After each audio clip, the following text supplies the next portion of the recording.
Alma. Hoje aqui com uma pessoa muito especial que trará uma conversa super importante, reflexiva, sobre o trabalho voluntariado. Estamos aqui gravando no canal Espiritismo com Cristo. Siga o canal, receba as notificações. São muitos quadros que estão acontecendo dentro desse próprio canal. E um deles é esse, o Conversas da Alma, onde a gente conversa de alma para alma. E hoje eu estou aqui com a Lili, Eliana, mas gosta e é comumente chamada de Lili. Lili, seja muito bem-vinda. E gostaríamos de agradecer primeiramente, imensamente, a sua participação no canal, pois sabemos que também é um trabalho voluntário estar aqui, todos nós, é um trabalho de doação, para que a gente possa, de alguma forma, ajudar na divulgação da doutrina e atender aí inúmeras casas que possam estar até longe daqui e nos assistindo. Então, seja muito bem-vinda. Muito obrigado, eu que agradeço. Esses convites para nós sempre é muito importante. A divulgação da doutrina é algo que a gente tem obrigação de fazer e eu fico extremamente agradecida quando lembram, né, da gente, para que a gente fale um pouquinho da nossa pequena experiência dentro da doutrina. Então, só eu tenho a agradecer a vocês. Muito obrigado. E como é de costume, em qualquer trabalho de uma casa espírita, nós sempre começamos com uma oração. Uma oração de abertura do trabalho, né? Então, eu gostaria de te convidar para que você fizesse a oração para que, em seguida, a gente começasse a nossa conversa. Perfeito. A doutrina espírita tem por esse costume, né? Iniciar o dia com prece, todos, né? E qualquer trabalho, qualquer coisa, para que a gente possa fazer uma conexão com o Pai Maior. E para tudo nós precisamos dessa conexão. Então, nesse momento, nós vamos elevar os nossos pensamentos ao Pai Criador, ao Mestre Jesus. Eu sempre costumo fechar os olhos, porque assim eu consigo encontrar melhor as palavras e me conectar melhor com esse Pai. Que nesse momento os nossos mentores estejam aqui presentes, envolvendo cada um de nós, iluminando esse recinto, trazendo luz, inspiração, trazendo para cada um de nós aquela sensação boa de estarmos sendo abraçados pela espiritualidade amiga que está conosco no nosso trabalho, no nosso dia a dia, em todas as nossas ações. Basta que nós nos conectemos a Ele. Da mesma forma que temos o costume de conectar o nosso celular para carregar as baterias. Nós estamos, neste momento, carregando as nossas baterias com a espiritualidade maior, que nos inspira. E que esse Mestre amado, porque é em nome dele que nós iremos fazer esse trabalho hoje. E através desse conhecimento cristão que a doutrina espírita nos traz, nós vamos agradecendo imensamente por toda ajuda. E como somos necessitados, nós pedimos, Pai querido, que possamos ter sempre muita força, coragem, fé e possamos distribuir da melhor maneira possível o amor que o Senhor plantou dentro de cada um de nós. Que esse amor seja sentido por todos, não somente nesse momento, mas em todas as nossas ações. O amor esteja à nossa frente, iluminando os nossos caminhos e que assim nós possamos ter um trabalho hoje de muita luz e paz. Que assim seja. Graças a Deus. Graças a Deus. Então, muito bem-vinda novamente ao Conversas da Alma. Para nós é um prazer recebê-la. E a nossa primeira pergunta sempre é para quem está nos assistindo saber um pouquinho quem é o nosso convidado. Então, a pergunta inicial é: quem é Eliana ou quem é a Lili, como todos a chamam? Eu tenho uma senhora de 64 anos, estou na doutrina há 42, atuando dentro da doutrina. Mas eu leio e fui introduzida na doutrina espírita, graças a Deus, por um tio, e que me trouxe os primeiros livros a partir dos meus 12 anos. E eu era uma devoradora voraz de livros. E a doutrina trouxe para mim uma consciência maior de vida. É algo que abriu os meus caminhos. Abriu meus caminhos em todos os sentidos. É onde eu desenvolvi um pouco mais a minha fé. Tem muita coisa para desenvolver ainda, viu, gente? Mas que me fez desenvolver a minha fé, me fez conhecer pessoas maravilhosas, me fez acreditar que da lei de ação, de atração, lei de atração que nós temos o tempo todo. Então, quando eu acredito em algumas leis divinas, né, que a própria doutrina traz dentro do Livro dos Espíritos, né, um dos livros do Livro dos Espíritos são as leis morais. E numa delas é a lei de ação e reação, a lei, essa lei de retorno, essa lei... E o retorno não é só do mal, o retorno é do bem também.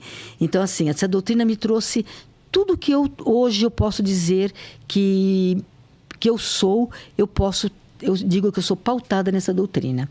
Iniciei dentro do Centro Espírita, por volta de 84, num centro na Lapa, em São Paulo, chamado NEC, Núcleo Espírita Cristão.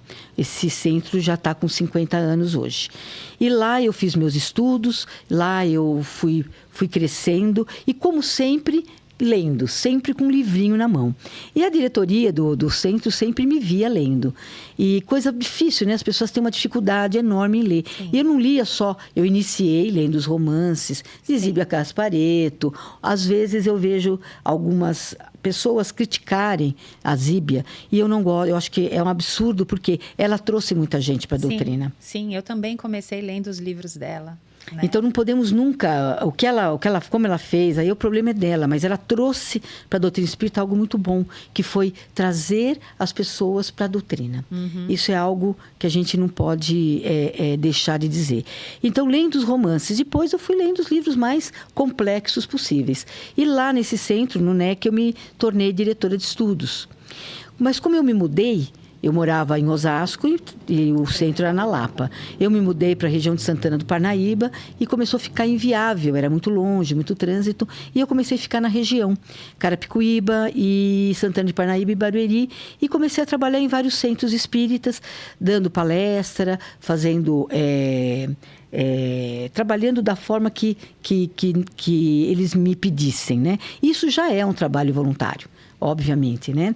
Hoje eu sou dirigente de um centro em Santana do Parnaíba chamado Luz Divina, né? Núcleo Espírita Luz Divina, que nos foi doado por uma pessoa, que chamado Ronaldo Campos, que não só esse, mas ele desenvolveu 12 centros espíritas, ele montou 12 centros, com o dinheiro dele, com a vontade dele, doou os 12 centros, e ele me ensinou, né, já vinha com esse conhecimento, mas ele foi me ensinando muito essa vontade de ajudar, de fazer ao outro, tentar melhorar um pouquinho a vida do outro.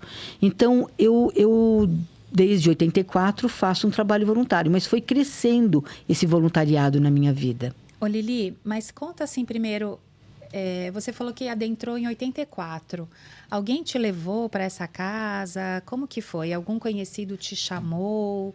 Como que, de fato, você iniciou na Casa Espírita, nessa na Lapa que você comentou? É um parente, meio parente nosso, que o irmão dele tinha aberto esse núcleo espírita cristão.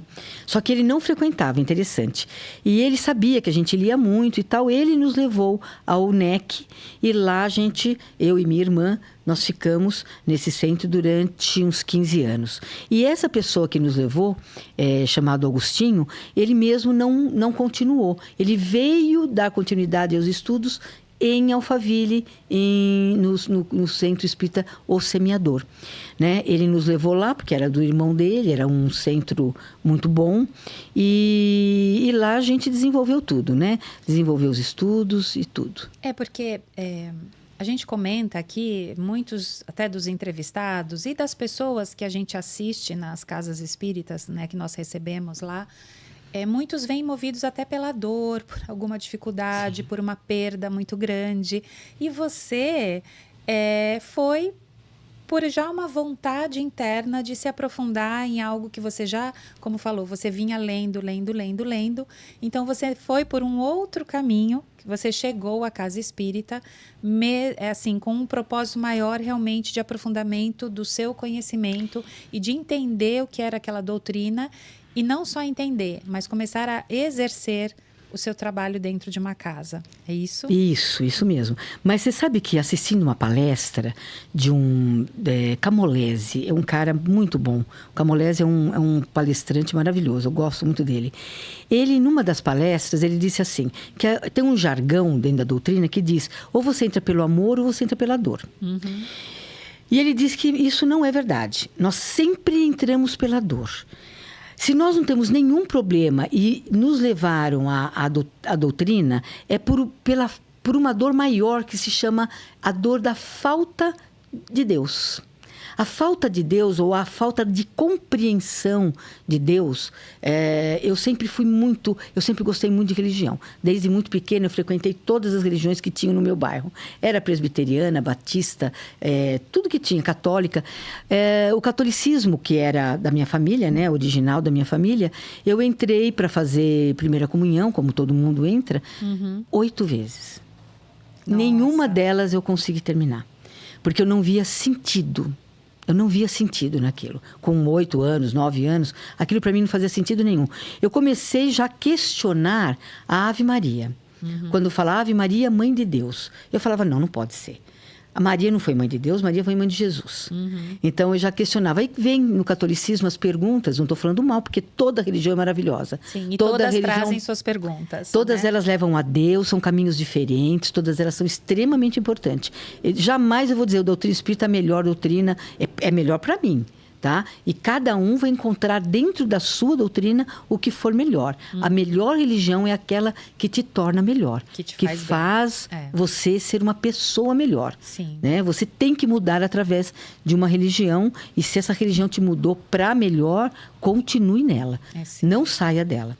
Então, o que eu não via muito sentido. Então, por isso, eu com 8, 9 anos, né, entrava, saía, minhas amigas entravam, eu entrava e eu saía, não conseguia terminar. E nunca consegui, porque minha família também não era rígida, a ponto de, não, você vai terminar, e eu não consegui fazer a primeira comunhão. Então, isso, quando chegou aos 12 anos, como eu disse, começou a chegar a mim os livros espíritas, romances lindos, maravilhosos, e eu me apaixonei. E nunca mais fui fazer a primeira comunhão, né? Me casei na igreja, tudo, mas a igreja, para mim, hoje,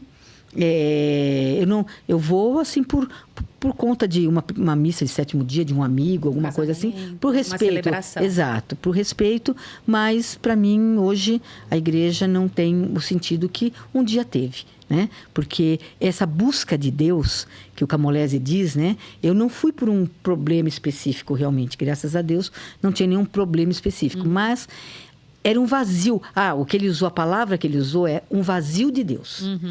A gente... por que o vazio de Deus? Porque o vazio de Deus é aquela falta de resposta para algumas coisas mais racionais.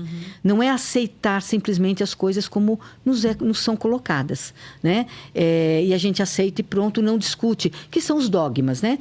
A doutrina espírita não tem dogma. Aí, às vezes, o meu marido está aqui presente, mas ele fala, não, a doutrina espírita tem dogma, sim, porque é a reencarnação. Não. O que é dogma? Dogma é uma verdade indiscutível. Sim. Não existe nada na doutrina que não seja discutível. Tudo nós podemos discutir. É diferente de você chegar numa igreja e perguntar o que é o Pai, Filho e Espírito Santo. E o padre falar, isso é um dogma da igreja, não se discute. Tudo é discutido. Kardec... E ele fala da fé raciocinada, que eu acho que é o grande diferencial. Então, você tem que raciocinar sobre tudo, sobre o que você está lendo, vendo, aprendendo, vivendo. Eu acho que a fé raciocinada é isso, ela é discutível. Exatamente. Né? Ela traz a discussão interna, né? Então, você acaba refletindo sobre o que você está vendo. Então, nesse ponto, é um grande realmente diferencial, né? Sem dúvida. E Kardec, ele diz, se alguma coisa dentro da doutrina não fizer sentido para você, deixa um pouquinho de lado. Dá continuidade a uma outra área da doutrina, até que a gente consiga, de alguma forma, compreender melhor. Né? E Kardec também dizem, não sei se é dele essa frase realmente, que é melhor rejeitar 99 verdades do que aceitar uma só mentira. Então, para que eu aceite as coisas, eu tenho que passar pelo crivo da razão. Isso me chamou a atenção dentro da doutrina. Você passar pelo crivo da razão é algo extremamente importante. Não é simplesmente eu nasci, cresci, procriei e morri. E aí? Como fica tudo isso? Uma coisa que me chamou muita atenção no início da minha vida, bem pequena ainda, eu tinha um primo que nasceu com retardamento mental. Nasceu no mesmo ano que eu. E eu, por volta de uns 5 anos, a gente visitava muito essa prima, e eu via aquele menino deitado numa cama, mole, não se mexia. E eu conversava muito com Deus, com essa idade. Eu falava, Deus, não é possível. Por que ele é desse jeito e eu sou desse jeito? Aí já começou a vir os questionamentos para mim, e que outras religiões não me davam. Eu frequentava todas as religiões para encontrar resposta. E as religiões evangélicas, que eu acho admirável, elas têm um trabalho lindíssimo com criança. Por isso que eu gostava mais das evangélicas, porque eles faziam muito trabalho com criança, tinha um grupo muito grande, só que não me trazia resposta. Eu não conseguia encontrar uma resposta. Para uma criança nascer deficiente, para uma pessoa nascer numa condição econômica horrorosa, para outra nascer num berço de ouro, que não é porque nasceu num berço de ouro que a vida vai ser maravilhosa, né? A gente sabe que tem muitos desafios nesse berço de ouro também. Por que as diferenças? E eu comecei a questionar, e eu questionava sozinha comigo. E esse tio que me introduziu na doutrina, ele falava assim para mim, não pensa muito nisso não, filha. Isso aí deixa a gente meio louco, se a gente ficar pensando muito nisso. Mas eu não parava. Sim, porque eu queria respostas. E tem respostas, né, Lili, que a gente nunca vai ter. Tem respostas que a doutrina nos traz, né? A própria codificação do Livro dos Espíritos traz muitas respostas. O Evangelho, o livro do Evangelho segundo o Espiritismo, traz muitas respostas, mas tem outras que a gente está nessa busca. E eu acho que essa busca aqui é que traz o crescimento. Né? A gente buscar as respostas é o que nos move para frente, que inclusive é uma das leis, a lei do progresso, que é uma lei natural. Sim. Tudo progride, né? Então, a gente pensando até biologicamente falando, não estou falando nem dessa parte espiritual, a gente nasce um bebezinho e vai progredindo motoramente, intelectualmente, emocionalmente. E isso é tudo assim na natureza. Mas nós viemos conversar aqui sobre um assunto especial, que é o voluntariado. Nós sabemos, ou para quem não sabe, nas casas espíritas, praticamente 100% do trabalho realizado dentro das casas espíritas, ele é voluntário. Ou seja, as pessoas não recebem nenhuma remuneração, mesmo os dirigentes das casas não recebem nenhum tipo de remuneração, nenhum tipo nem de apoio econômico. Muito pelo contrário, nós temos que colocar dinheiro dentro das casas espíritas. Sim, sim. E como... não uma obrigação, porque, novamente, não existem dogmas, mas por um entendimento dessa necessidade de estar apoiando, trabalhando dentro de uma casa espírita, tanto para nosso crescimento individual, quanto para auxílio ao próximo. E hoje a nossa conversa é justamente sobre isso, sobre a importância do voluntariado. E aí aqui o convite, o voluntariado, ele não precisa necessariamente ser exercido dentro de uma casa espírita. Mas, aí eu peguei até uns dados aqui do IBGE, a maior parte dos trabalhos voluntários, eles estão associados à religião. Então, a maioria das pessoas começa a fazer o voluntariado ou exercer essa prática por meio da congregação, da comunidade que está inserido, da igreja ou de uma casa espírita, assim começa. E aí um outro dado interessante que eu trouxe até aqui para a conversa, que a maior parte são feitas por mulheres do trabalho voluntário, que eu acho que isso também é bacana a gente colocar como uma reflexão, né? E principalmente de pessoas mais velhas. que talvez tiveram aí, estão com um pouco mais de tempo, estão num outro momento de vida, enfim. Mas o que eu gostaria de ouvir é assim, que você atua firmemente como voluntária, que você contasse esse seu trabalho, inclusive no Filhos da Luz, e assim, a importância disso tanto para você quanto para o próximo. Sem dúvida. Quem iniciou o trabalho voluntariado, não sei se no mundo, mas foi São Vicente de Paula, dentro da Igreja Católica. Ele que começou a desenvolver o trabalho voluntário. Eu comecei a estudar um pouquinho sobre ele na época, porque ao fazer algumas palestras em alguns centros, os dirigentes que têm evidência, eles diziam, todo mundo diz que eu tenho uma freira ao lado quando eu faço uma palestra, né? E a freira seria aquela que acompanhou São Vicente de Paula. Né? Então, eu fui procurar a vida dele. E, na época, eu estava trabalhando demais com o voluntariado, trazendo gente para o voluntariado. E eu falei, nossa, que interessante. Quando eu busquei a história dele, eu falei, tá certo, por isso que eu estou com essa freira mentora, porque eu trago gente para o voluntariado. Então, assim, eu comecei meu voluntariado dentro do NEC, do Centro Espírita. A gente fazia, não só trabalhava lá dentro, como a gente fazia eventos, festas de Natal. Eu trabalhava muito com criança. Quando eu fui, como eu falei lá, chegou um ponto em que estava quase inviável ir, que eu vim para o lado de Carapicuíba, Santana de Parnaíba e tudo, eu comecei a trazer os conhecidos para os trabalhos, tá? Eu comecei a fazer trabalhos solo, tá? Festa de Natal, tá? Eu comecei a realizar festas de natais como a gente fazia lá no NEC, sempre fazendo sacolinha para criança. E isso, a última festa de Natal que eu fiz foi num centro do Ronaldo, o primeiro centro que ele abriu, que se chama Oficina de Luz. Nós iniciamos aquele centro e a última festa que eu fiz lá foram 350 sacolinhas que a gente começava a desenvolver na época de setembro, outubro, e fazia todos os cadastros e distribuía, depois ia atrás, recebia. Foram trabalhos muito lindos, até que chegou no momento, acabamos esse trabalho e eu fui depois ser presidente desse centro Luz Divina, que é uma região onde não é tão carente, tá? Onde eu fazia a oficina de luz é em Carapicuíba, no como é que chama o bairro? Eu vou lembrar depois, mas é um bairro muito pobre, tá? E a gente fazia muito trabalho com as crianças, dava aula, fazia comida de fim de semana, fazia almoço para eles. Então, foi um trabalho muito lindo, tá? Então, eu comecei... Todo mundo, quando quer fazer algum trabalho lá na região, eu sou já um nome um pouco conhecido, Busca Lili, né? Eu estou querendo fazer alguma coisa, vai buscar Lili. Dentro do Luz Divina, que é o centro que eu dirijo hoje, nós temos vários tipos de trabalho voluntário. Então, eu brinco e falo para o público, né? Olha, nós temos aqui formação de cesta básica, nós temos bazar, porque o bazar dentro da casa espírita é o que mantém a casa espírita.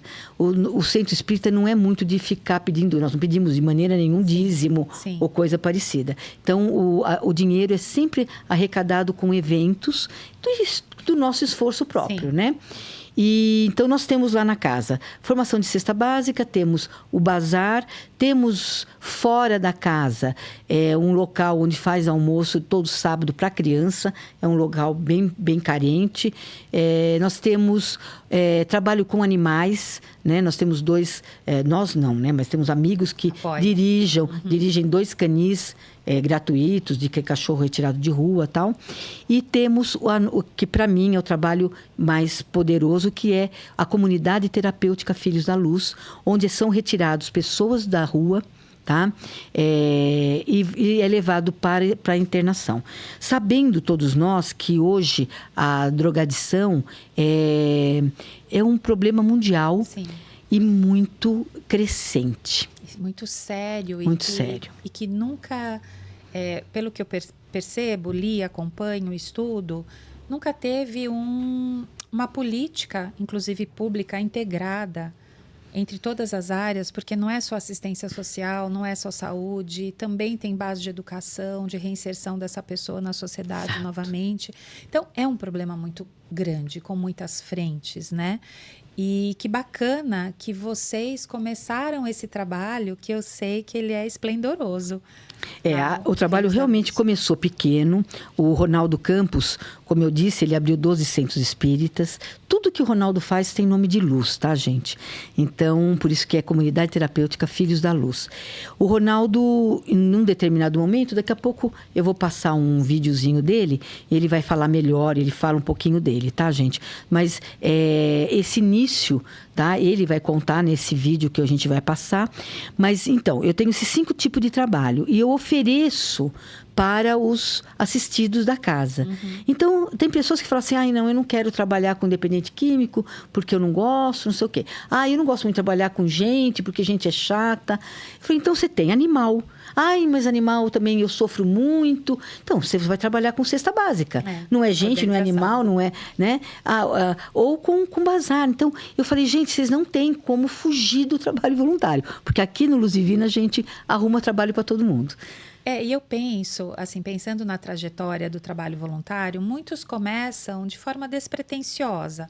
Então, vai ter o evento, precisa de ajuda lá, então eu vou lá, ajudo pontualmente naquele evento. Mas aí você gosta, você se sente bem. E aí você começa a procurar cada vez mais o que realmente eu acho que é super importante que você falou da identificação. Porque para o trabalho voluntário se manter, a gente tem que se identificar com o que a gente está fazendo. Exatamente. Então, tem uma manicure que eu conheço, só fazendo um parênteses, que ela realiza um trabalho voluntário em casa de idosos. Porque eles sentem muita dificuldade em cortar a unha do pé, por exemplo. E é uma forma também dela dedicar seu tempo de forma carinhosa para esses idosos que estão lá. Então, ela vai lá, ela pinta a unha, né, das vovozinhas, eu chamo de vovozinhas que estão lá, ajeita o cabelinho delas, corta a unha do pé, que traz um conforto, né? Então, ela falou assim, Carla, eu adoro fazer unha, é isso que eu gosto de fazer.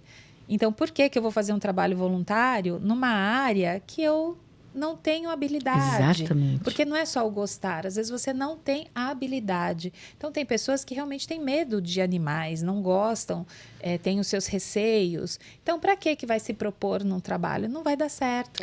Exatamente. O trabalho voluntário ele é tão importante. Carla, ele é tão importante. Quando eu iniciei na oficina de luz, eu chamava muita gente, fazíamos reunião, todo mundo adorava. Nossa, que trabalho bonito e tal. Aí as pessoas abraçavam.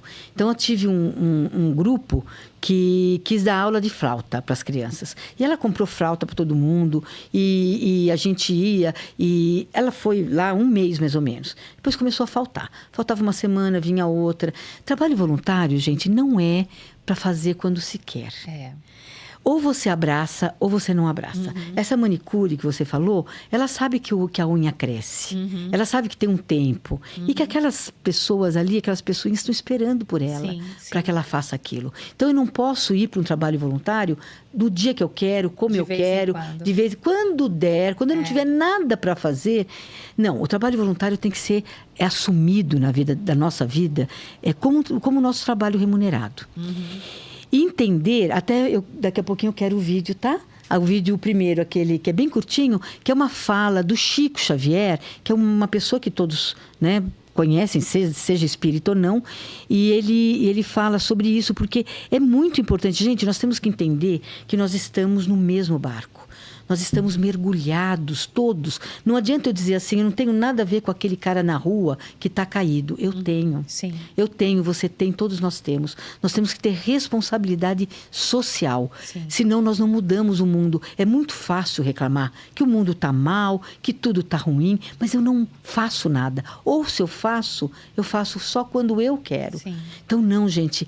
E veja bem, o abraçar um trabalho voluntário é você dar um sentido para a tua vida. Com certeza. Não é simplesmente, ai, que boazinha, ela vai lá em tal lugar. Não, é um sentido. Para a minha vida, é um dos meus maiores sentidos. Tá? Eu sou psicanalista, trabalho, amo o meu trabalho, mas o meu trabalho voluntário, eu trabalho da mesma forma. Sim. Eu não deixo... Com a mesma responsabilidade, exatamente, com o mesmo planejamento, com a mesma intencionalidade, com a mesma força, né? Porque, e eu acho que isso é super importante a gente conversar sobre o trabalho voluntário, que é essa responsabilidade mesmo, Porque é isso que nós vemos, né? Então, muita gente falha na hora, as outras pessoas estão contando com você e você naquele dia não vai. Então, essa aulinha de flauta que eu falei, a pessoa começou a parar. Sim. E as crianças vinham pra gente chorando. Cadê a professora? Sim. Sabe, é uma judiação, gente. Sabe? Abrace. Porque é você que vai perder. Não são os outros. Quem perde sempre somos nós, quando deixamos de fazer. Sim, e se por acaso chegar na condição, olha, eu não estou conseguindo mais, comunica, né? Porque ninguém é obrigado a ficar para sempre numa ação voluntária. Às vezes você vai mudar. Você vai mudar, a tua vida te leva para outros caminhos. Sem dúvida. Mas eu acho que. E aí entra novamente a responsabilidade. Então, a minha responsabilidade é no antes, no durante e no depois, no desfecho. A mesma coisa que o trabalho remunerado. Sim. Você vai pedir a conta, você vai dar um tempo para a pessoa, para a tua empresa, encontrar alguém, um substituir, um profissional. O trabalho voluntário é a mesma coisa. Sim. Nós não podemos levar o trabalho voluntário como algo que, eu faço quando eu quero. Não, é igualzinho. Sim. É óbvio que chega uma hora, como eu falei, a gente tinha lá, fazia o trabalho com as crianças, aquele trabalho acabou. Foi outras pessoas que assumiram o centro e a gente foi para outro lado. Mas nós não desistimos do trabalho voluntário. Ele dá sentido. Para a minha vida, sempre deu muito sentido. Tá? E você começa a ver que, por exemplo, o trabalho dos Filhos da Luz, o quanto, quando conseguimos, nós temos hoje uma capacidade de recuperação muito maior do que outras casas, tá? E quando você encontra aqueles meninos, aquelas meninas trabalhando. Sim. Eu tenho uma padaria perto de casa, eu fui lá comprar uns frios e o rapaz, Lili, lembra de mim? Nossa, é uma felicidade para nós imensa. Sim. Ver que alguém se recuperou. E nós temos muitas pessoas recuperadas. Só um adendo, gente, para quem... Todo mundo pensa muito na adicção, na droga em si. Mas nós temos muitos adictos libertos. É uma doença, a adicção é uma doença, eu vou falar daqui a pouco sobre isso. Mas, assim, o pior de todos os vícios, o mais difícil de largar é a bebida. Não se iludam. Tá? Não pense que, meu filho foi para cocaína, meu Deus. Se ele quiser, ele larga. A bebida, gente, a percentagem de recuperação é muito pequena. Sim. A pessoa sai da internação, a primeira coisa que faz é ir para o bar. Porque socialmente, inclusive, ela aceita, é aceita, né? Infelizmente. E que as outras drogas não são. Então, e ela é tão destrutiva quanto? Fica dentro dos lares, dentro das famílias, dentro do seu ambiente de trabalho. Quer dizer, é muito mais difícil realmente, né? Então, sobre o trabalho... Quer passar já? Quero. O que fala sobre o trabalho voluntário, aquele videozinho, mas não esse, o outro. Esse. Só bem rapidinho. Uma fala do Chico. Pessoa que reclamava muito, que ele dizia assim, meu nego, minha amiga, sabe o que a Amanda está dizendo? Que está faltando na sua vida a alegria dos outros. Então vá proporcionar alegria aos outros, porque em fazendo isso, eles vão ter tanta gratidão em relação a você, que não somente eles, mas os parentes deles desencarnados, os benfeitores espirituais deles, os amigos deles vão ser tão gratos a você que eles vão passar a vibrar positivamente para você, para que você se levante, para que você consiga ter forças para superar o problema. E essa corrente da gratidão, porque a gente costuma pensar muito na lei de causa e efeito só do lado negativo. Fez, tem que pagar. Mas tem a lei do causa e efeito pelo lado positivo. O bem que você fizer ao outro vai retornar a você e vai te levantar. Maravilhoso. Muito claro, né, o que foi dito, e o Chico dizia muito isso, porque o costume da criatura humana é reclamar, né? A gente reclama, as pessoas reclamam, mas não fazem. E isso é uma verdade. Toda vez que eu me propus a fazer um trabalho voluntário, eu só recebi coisas boas. Nós tínhamos uma festa no final do ano, eu falo que são aprendizados, parece pequenos, né? Nós tínhamos o dinheiro certinho para comprar, tínhamos comprado tudo e faltava comprar o bolo. Tá? E aí eu ia encomendar o bolo, uma amiga minha falou, olha, tal entidade me pediu uma ajuda para comprar o bolo para as crianças, que eles estão sem recursos. O que a gente faz? Nós estamos só com o dinheiro do bolo. Eu pensei e falei, pode dar. Dá o dinheiro do bolo, a gente se vira, a gente vai encontrar. No dia seguinte, uma pessoa me ligou e me trouxe um bolo 2 vezes maior do que eu ia comprar. Olha só. Isso é pequeno, parece pequeno. Mas são tantos relatos assim, né? É lindo, é muito lindo. E Lili, o que eu achei interessante nessa fala, que o Emmanuel, né, fala, quer dizer, não é só a pessoa que, entre aspas, vai te agradecer, e não é esse o objetivo do voluntariado. Exato. Mas pensar quem está por trás, quer dizer, todos aqueles espíritos familiares, aqueles espíritos que estão envoltos naquele a quem você está assistindo, de alguma forma estarão vibrando por você e para você, por ter ajudado, né, aquela pessoa de alguma forma. Então, é muito maior do que a gente pode pensar, imaginar. Até os desafetos das pessoas, Sim. né? Que a gente chama, alguns falam obsessores, né? Que todos nós trazemos alguns desafetos. Até os desafetos despertam. Alguns despertam com esse tipo de coisa. Então, assim, em vez de eu ficar sentada reclamando, chorando, porque a vida traz 1000 problemas. Nós perdemos pessoas, nós perdemos animais, nós perdemos, às vezes, coisas materiais que trazem saúde, que traz muito problema, traz muita tristeza. Mas eu não posso ficar sentada ou vivenciando só essa tristeza. Existem outras que eu posso melhorar. Então, quando eu saio de mim e vou em busca do outro, a minha tristeza fica para trás.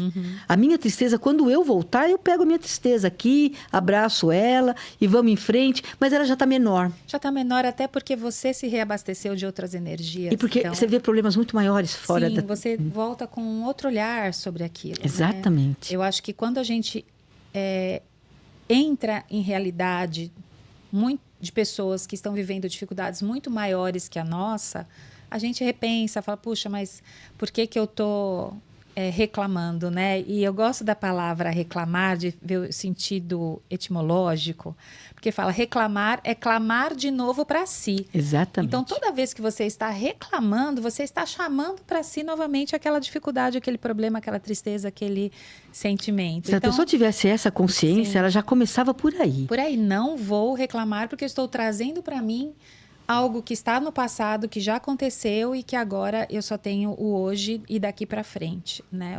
O olhar sobre isso. Fazendo esse pequeno movimento, isso já melhora bastante. E fazendo um movimento maior, que é ajudar o outro... Então, o meu trabalho voluntário é dentro da doutrina espírita, dirigindo a casa, é dentro do Filhos da Luz. E eu tenho um trabalho voluntário que já tem 25 anos, dentro de uma casa chamada CAGEC. É uma casa que acolhe crianças com câncer e que é aqui no Taboão. Até nós vamos ter lá no dia 30 de agosto desse mês, nós vamos estar lá um sábado todo, levando alegria para aquelas crianças. E muitas pessoas que a gente convida, ela fala, não, pelo amor de Deus, eu detesto, eu sofro demais vendo aquelas crianças com câncer. Eu falei, então, você acha que elas não sofrem? Você poder proporcionar um dia de felicidade para elas, sim, que elas não precisam pensar no câncer delas, sim, você não tem ideia do valor que tem esse trabalho. Com certeza.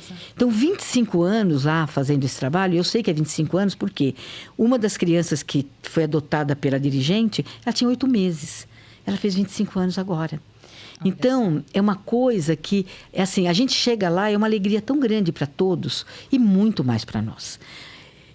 Há 25 anos atrás, eu tinha 25 anos menos, né? Então, eu me vestia de Teletubbies, eu corria, eu brincava, as crianças batiam na minha cabeça. Hoje, eu continuo correndo, só não consigo me vestir mais, colocar as fantasias, porque as crianças são cruéis, né?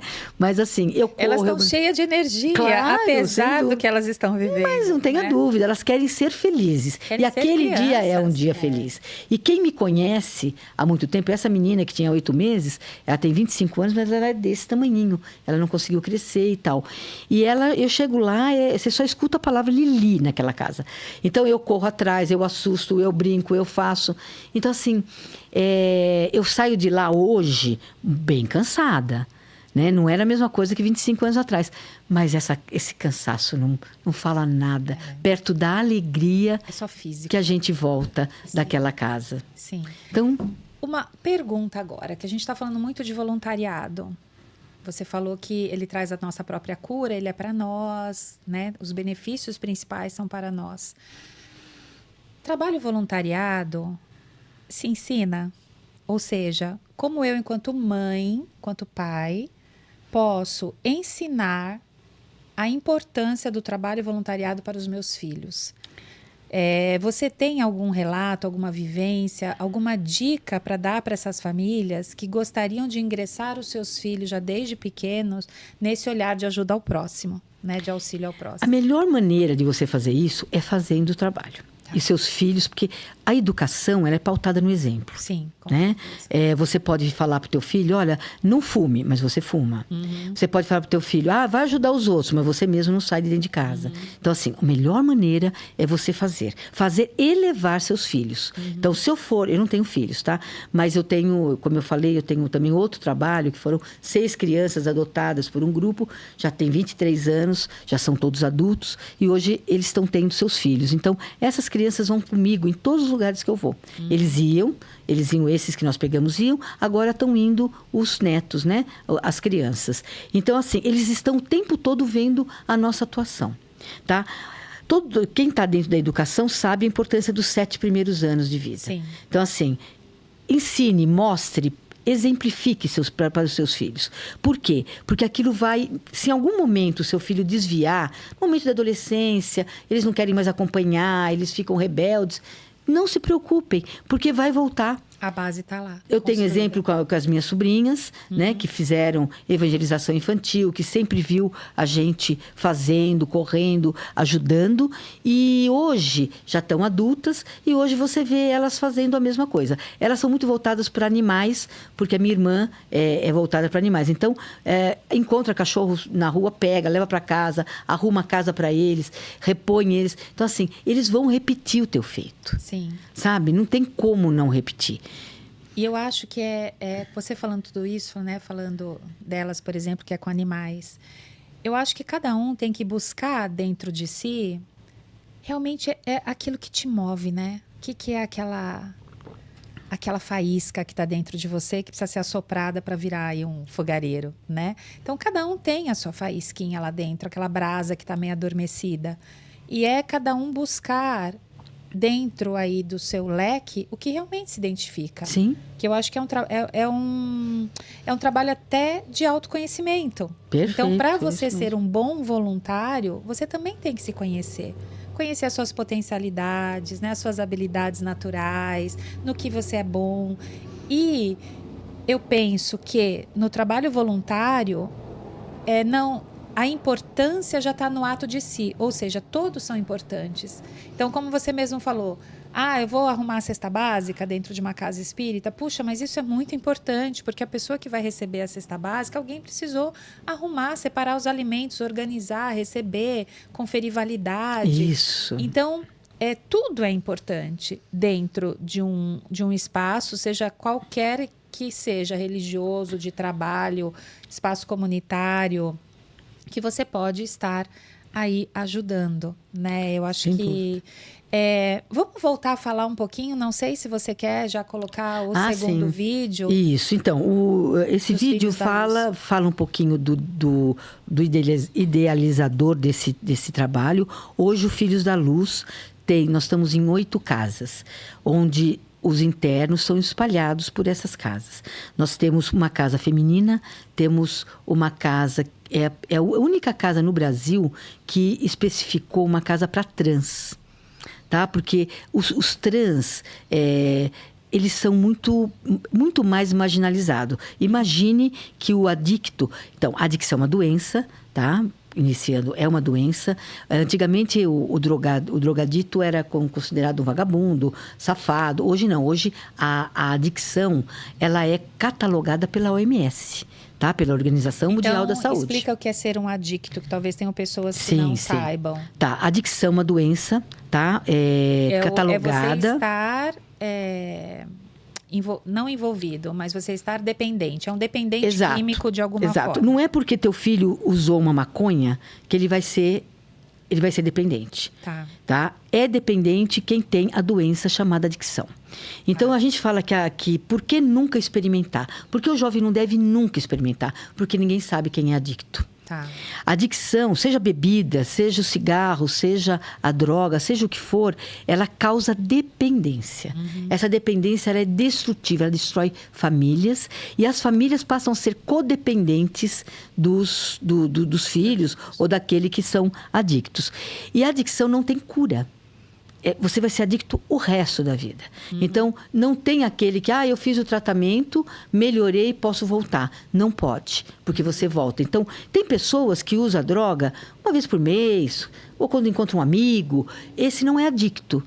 Ele pode porque ser... ele tem o controle. Ele tem o controle, ele não é doente. O doente, ele não pode. Ele não pode comer nenhum bombom de cereja que tem licor. Então, a pessoa tem que entender que é o seguinte, o outro pode, quem não pode sou eu. E a gente tem depoimentos de rapazes, de meninas que estão limpos, e eles falam exatamente isso. Hoje eu tenho consciência de que o outro pode, eu não posso. Então, tem que mudar. E essa consciência se cria como? Dentro da internação.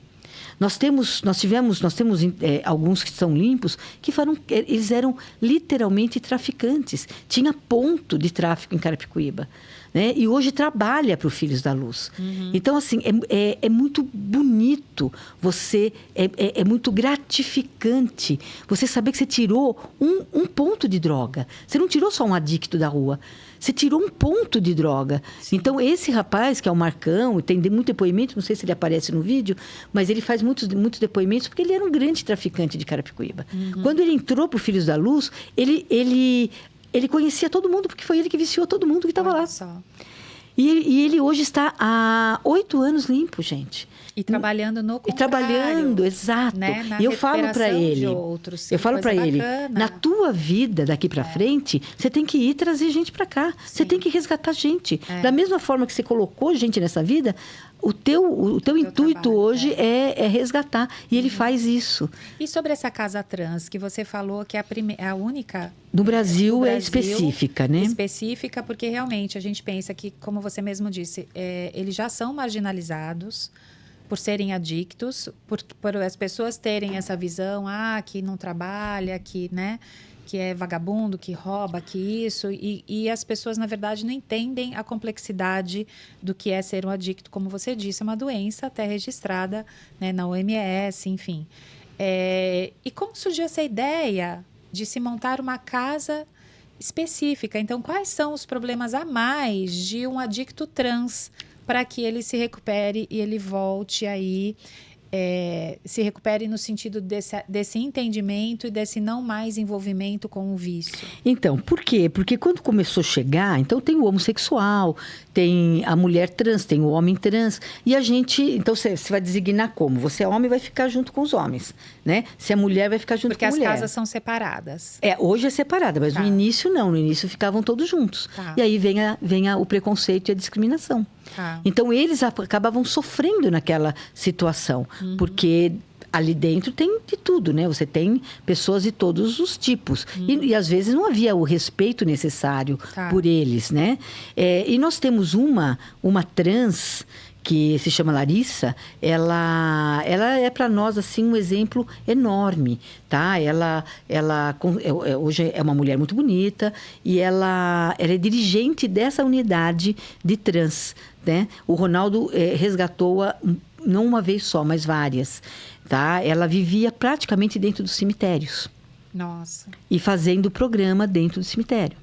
Se prostituía dentro do cemitério. Eu não tenho problema nenhum em falar, porque ela dá depoimento, ela conta a história dela, e é uma história que chama atenção, porque ela está limpa há 10 anos. Sim. Nunca mais ela voltou para a mesma situação dela, tá? Então, e ela hoje é responsável porque ela tem um entendimento maior do que é ser um trans. O que eu falo muito para eles todos é o seguinte, em todas as casas, quando vocês se recuperam e vocês vão na casa falar para os que estão entrando, vocês têm mais autoridade moral do que nós. Porque eu não sei o que é adicção. Eu não sei o que é o vício. E vocês não, vocês vivenciaram isso. Então, quando vocês falam como está sendo difícil se manter limpo, mas que é possível isso, vocês... o olho de todos eles ficam focado em vocês. Então, o trabalho de vocês, quando vocês estão limpos, é continuar levando a experiência de vocês nas casas. Não precisa ser só no Filho da Luz. Aonde você estiver, você levar essa experiência. Isso é importantíssimo. Mostrando que é possível, É né? possível. Porque, e aí agora me veio isso do Filhos da Luz, porque eles acabam sendo uma luz para essas outras pessoas. Quer dizer, poxa, se ela que vivia lá nos cemitérios, fazendo programa, envolvida com drogas, conseguiu, porque eu não vou conseguir. Claro. E aí é como você falou, a validação, ela fica muito maior, né? Ela fica Sem muito dúvida. maior porque tem aquilo que nos une. O que nos une é sermos adictos. Exatamente. O que nos une é sermos trans ou, de alguma forma, estamos envolvidos no mesmo barco. Você vê, tem grupos que se formam, pessoas que tiveram câncer, então se formam, câncer Sim. de mamas, mulheres, Sim. tal. E os grupos afins, eles se reconhecem, cada um sabe o que passou Os que e como sofrem foi. violência, né? Exatamente. E quando Sim. se tem uma casa de trans, o tratamento deles lá dentro é mais respeitoso. Um respeita o outro. Quando você mistura isso, porque a grande contingência é de homens, tá? Tá. É a maior contingência que nós temos é de homem. Mulher é bem menos. E trans também. Nós temos o quê? 14 mulheres e 12 trans. E nós temos 120 homens. Tá? Homens se viciam mais. Só que a recuperação é muito maior nos homens do que nas mulheres e nos trans. Tá. Mulher tem facilidade na rua muito maior, né? E os trans também. Tá? Então, sempre o contingente é menor, mas a preocupação nossa é maior entre as mulheres e os trans. Porque os homens, eles têm uma capacidade de se recuperar melhor, desde que eles queiram, né? Claro.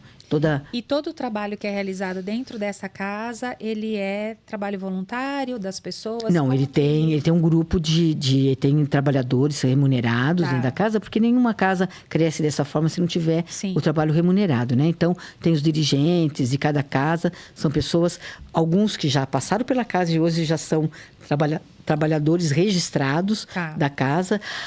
O diferencial do Filhos da Luz, na minha opinião, além do voluntariado, que é um diferencial muito grande, eles tentam recolocar as pessoas no mercado de trabalho. Tá? E o Ronaldo, ele dá uma oportunidade. Você ficou 6 meses aqui, você quer ser caminho de luz. Uhum. Caminho de luz você continua morando no local, trabalhando para aquela casa, não paga nada, não paga aluguel, você tem comida de graça, roupa lavada, você tem o lar, tudo, e ainda ganha, eu acho que o valor é 400 ou 500 reais. Alguns falam assim, teve um que falou assim, não, isso é uma exploração. Eu falei, não tem problema, vai procurar um emprego, vai pagar aluguel, comida, água, luz, e ver se sobra 400 reais. Não deu 2 meses, ele voltou pedindo guarida, porque não é fácil. Tá? Então, muitos ficam no caminho de luz por um tempo, aí depois os próprios voluntários, às vezes, conseguem dar emprego para esses que estão firmes no propósito, tá? Então, vamos passar um pouquinho o vídeo?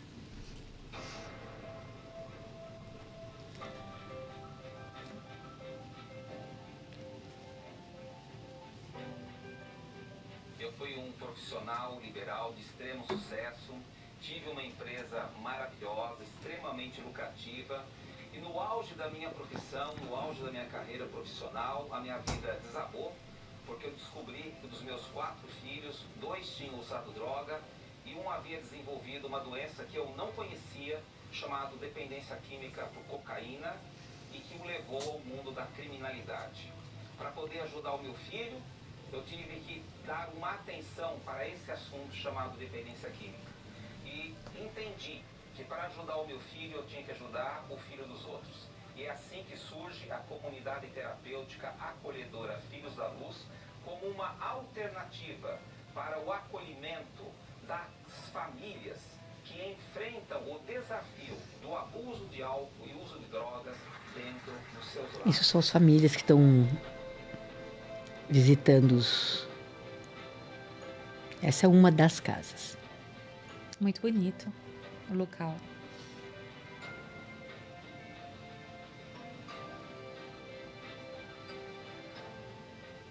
Nós entendemos que a droga é uma cereja do bolo. Essa é uma funcionária. Faz com que a pessoa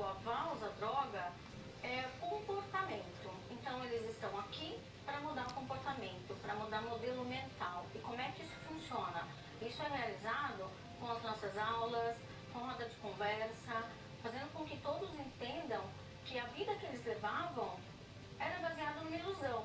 E que droga, o álcool, nada mais é do que um escravo. E eles ficam escravos da droga. Eu acredito que o diferencial hoje da John Luz é exatamente esse tratamento com relação à humanidade. Né? Fazer que eles são importantes, não somente para nós, mas para os seus familiares. Fazer um resgate, né, que fora perdido lá atrás e mostrar para eles que eles podem conseguir sim alguma coisa lá fora depois do tratamento. Quando se fala de família, não se tem o certo ou errado, porque cada família vive a sua realidade. Então, naquilo que ele vive, aquilo é o certo, como absoluto. Não se existe um manual do que é ser família. Débora, o que surgiu no seu coração que fez o Essa seu doou. olhar brilhar para o projeto? Doou essa Como chácara. é que foi isso? Bem, no momento eu estava bem deprimida quando eu conheci o Ronaldo. Eu comecei a participar de alguns encontros com ele e conheci bastante pessoas do Filhos da Luz. E eu precisava me energizar. E aí, quando nós juntos conseguimos olhar para isso e falar que a gente consegue atingir muito mais pessoas, e não só as pessoas que a gente encontrava naquela casa, isso me trouxe muita vontade de ajudar, vontade de fazer parte disso aqui.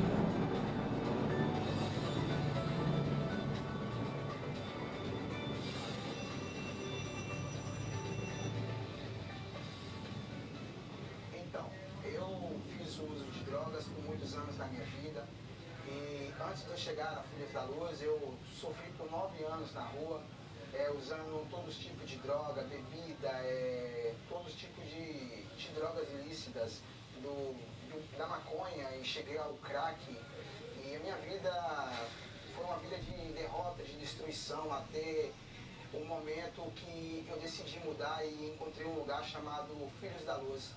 E nesse lugar foi me oferecida uma oportunidade de vida, de recuperação, de mudança, e aceitei vir para cá, para esse lugar, e esse lugar me acolheu de uma forma muito linda, de uma forma muito carinhosa, me abraçou com tanto amor que hoje eu faço parte dessa comunidade, hoje eu trabalho aqui, hoje eu lidero aqui juntamente com a Jeane, essa unidade de almoço, né? E me sinto muito acolhido, é uma casa acolhedora. Falar da Filhos da Luz para mim é falar de amor, é falar de resgate, falar de salvação, porque salvou de fato a minha vida.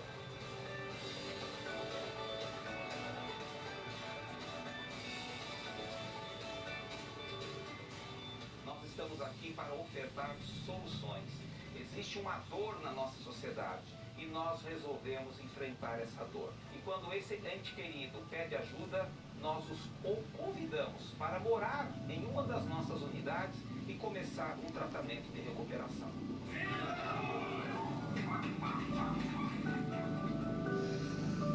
É isso. É algo realmente que toca muito, né? Aquela senhora que falou que estava com depressão quando conheceu o Ronaldo, ela nos doou o John Luz, que é essa chácara, né? Que essa foi uma gravação só nessa unidade. Tá. Então, nós temos 4 unidades em Carapicuíba, nós temos uma unidade que é essa em Santana do Parnaíba, uma unidade em Barueri, nós temos uma unidade em São Roque, uma unidade em Araçoiaba da Serra. Tá? São Roque e Araçoiaba são unidades grandes, 10 mil metros, 8 mil metros. Uma chácara. São chácaras que está sendo construída escola. O trabalho tem uma tendência a crescer. Nesta casa, John Luz, foi comprado um terreno, mais 10 mil metros à frente, onde vai ser construída a próxima unidade. E não temos muita certeza, mas nós queremos muito ter uma unidade com doentes psiquiátricos. Tá? Por quê? Porque a droga leva à doença psiquiátrica. Sim.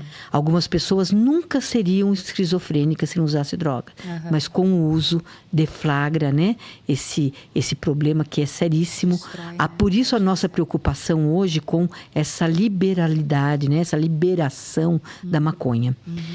A maconha, ao longo do tempo, a gente chama a maconha de droga emburrecedora. Ela pode deflagrar muito a esquizofrenia, tá? Como todas as outras, tá? Então, assim, é muito triste um país como o nosso, né? Que para nós espíritas é o coração do mundo, a pátria do evangelho, está sendo liberado o uso de algo tão pernicioso. Que, na realidade, deveria estar sendo tirado até as bebidas de dentro das gôndolas de supermercado e colocado em lugares mais fechados. Porque o que normalmente eles falam pra gente, quando eles começam a sair da casa, é que eles têm medo de ir até um supermercado e passar onde tem as bebidas. Sim, porque o impulso é muito rápido. Muito rápido e é lícito, né? Sim. É mais para eles ir pro cara e procurar em outra... visível a todo lado. Quer dizer, mesmo que você não queira, você quando vê, tá lá de frente. Então, essa pessoa que nos doou essa chácara, ela estava falando exatamente isso. Ela estava em depressão quando ela conheceu o Ronaldo. Então, muita gente se aproxima do Filhos da Luz e que não tem dependência química, mas tem todos os outros tipos de problema. E lá, ele vai encontrar o trabalho voluntário para a sua cura. Então, lá, o Filhos da Luz não é uma cura somente para dependente químico. Nós temos um trabalho para as famílias, tá? Que é o Busque Ajuda. Nós temos Busque Ajuda presencial, com os pais, parentes, e tem a Busque Ajuda online. Graças a Deus, hoje nós temos isso que facilita. Então, que se não tratar a família, nem sempre a gente consegue a recuperação do adicto. Principalmente dos jovens, né? Penso eu, principalmente dos jovens, que a família é a única, às vezes, referência que eles têm, né? Então, se aquela família rejeita, aquela família expulsa de alguma forma, né? Rompe com aquele jovem, fica muito mais difícil realmente dele inicialmente, tá, cara? Inicialmente, eu ficava meio assim com o Ronaldo, inicialmente. Quando ele falava, tem que bater a porta na cara do teu filho e não deixar ele entrar. Tá? Inicialmente é necessário que se rompa. Tá. Ele tem que sentir o rompimento. É difícil, hein? Bastante. Então, no Busque Ajuda, isso falado por eles, tá? Muitos depoimentos desses meninos, eles falam o seguinte: se minha mãe não tivesse fechado a porta, eu não estaria na recuperação. Eu continuaria do jeito que eu estava. Sim. Então, para as famílias que passam por esse problema, gente, por favor, busquem o conhecimento. Sim. Como o Ronaldo fez. Busquem ajuda. Quando ele descobriu a doença do filho, ele fez todos os cursos possíveis e imagináveis que existia, né, com padre, sem nenhum tipo de preconceito, né? Buscou quem já trabalhava com isso e ele desenvolve um trabalho, né, que ele criou, que é muito interessante. Eu quero ter uma oportunidade de vir para falar só desse trabalho. Sim, tá? Mas lembrem, trabalho voluntário é sentido para a tua vida. Procurem, como a Carla falou, algo que vocês gostem. Eu gosto de violão, vai ensinar a criança a tocar violão. Eu sou uma manicure, vai cortar a unha num asilo. Eu sou uma professora. Eu vi um trabalho lindo uma vez. Tinha um professor, ele estava... Quando ele entre uma aula e outra, ele ficava 2, 3 horas esperando ter uma aula. No Rio de Janeiro, tinha uma praça que tinha várias mesinhas. Ele colocou a pastinha dele ali, colocou um cartaz. Ensina-se matemática. Em menos de um mês, cada mesinha daquela tinha um professor fazendo isso. Olha só. Ajudando. Vocês entendem? Vocês não precisam nem estar ligados a uma instituição. Façam aquilo que vocês sabem. Ensinem aquilo, porque nós não podemos deixar morrer. E quem é cristão tem que seguir algumas coisas que o Cristo falou. A parábola do talento, tá? É uma parábola onde nos ajuda muito a entender que eu não posso esconder o meu talento.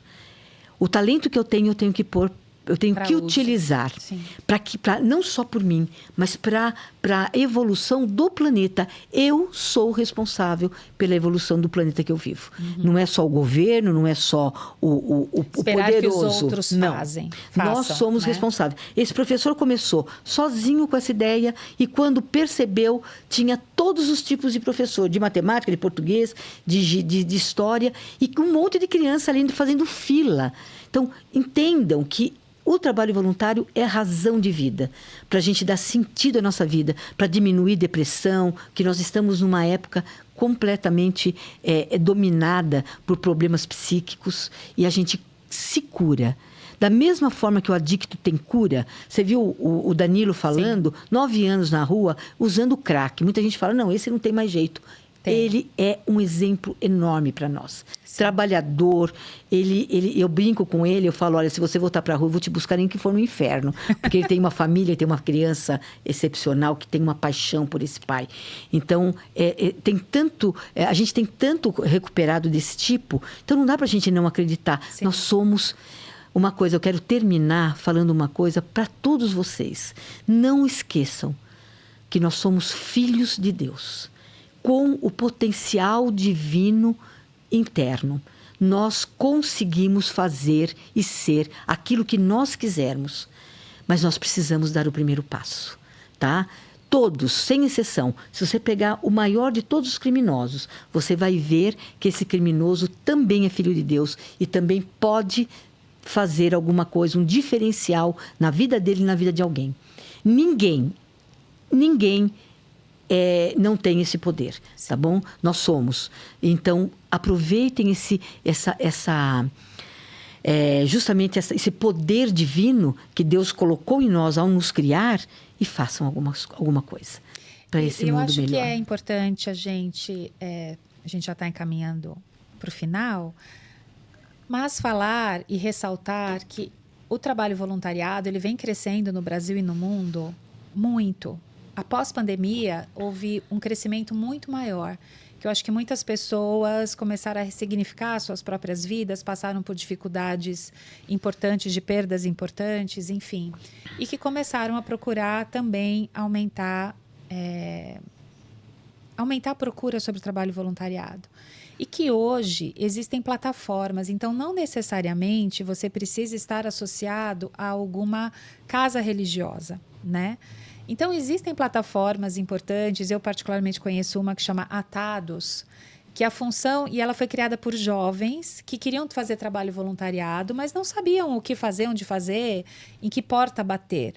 E aí, eles resolveram montar essa plataforma, que lá você se cadastra, e lá tem todos os leques possíveis e imagináveis. Olha, a gente está precisando...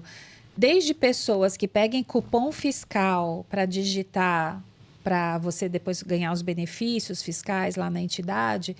Está precisando de um professor de violão 2 vezes por semana na comunidade tal. A gente precisa de um voluntariado para um evento específico de Páscoa que vai acontecer em tal lugar. Que lindo. E é no Brasil inteiro, essa plataforma. Então, você pega o filtro por região, por habilidade, por tempo. Olha que maravilha. Dizer, não tem mais desculpa. E o que me chama a atenção, até o próprio nome, que estamos todos atados. Nós estamos todos juntos. Exatamente. Então, não dá para realmente nós esperarmos que o outro faça o que nós podemos fazer. Então, é um convite. Eu acho que o Conversas da Alma é um convite para quem está nos assistindo, um convite para você repensar em que você pode se voluntariar, né? O que te chama, o que a sua alma chama, né? O que te impulsiona para que você se envolva num projeto que pode ser pontual. Então, eu vou ajudar na construção do evento tal, ele pode ser contínuo, ele pode ser por propósito, ele pode ser por objeto, né, por objetivo final. Não, eu vou ajudar a construir a escola X, eu vou ajudar a reformar e pintar. Terminou?